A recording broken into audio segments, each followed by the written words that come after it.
And then step 3 is where you reintroduce the mind. Now, if you've done any work with me in Lost Girl therapy sessions, or if you've watched my videos, you see that I often put the mind in like third place. I lead with the soul, the body responds, and then the mind comes into play. And this is really intentional because for someone with an anxious mind, the mind is only going to trend towards what's familiar, but that doesn't always mean that it's right and aligned for you.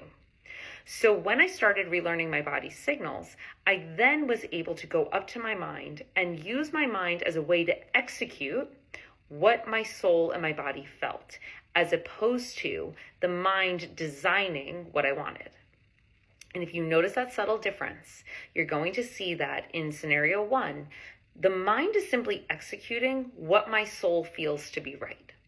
In scenario 2, the mind is just designing anything that it wants, but that doesn't mean that it always aligns with me. So in step 3, I started introducing the mind back into the equation. And I would say, this feels really good in my soul. My body is responding, and it actually feels really positive about an idea. Hey, how do I begin to design this in a manner that maintains this peace and this awareness of self? And I stayed in that space for a while. If you look back at my Lost Girl therapy videos, you're going to notice that I'm basically in that space for the majority of time. And it's a constant coming back to self.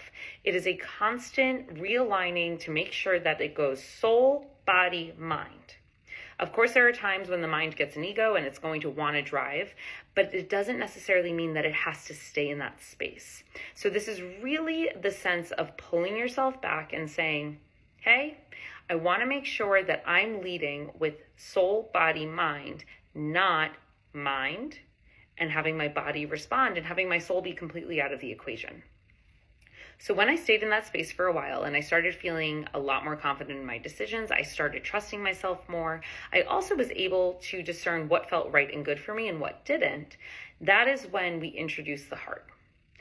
If you guys have questions on this entire journey, or like how I ended up in this world, how I became a therapist, how I learned the soul journey, please leave me a comment, leave me a question. I'm going to break this video up into 3 pieces.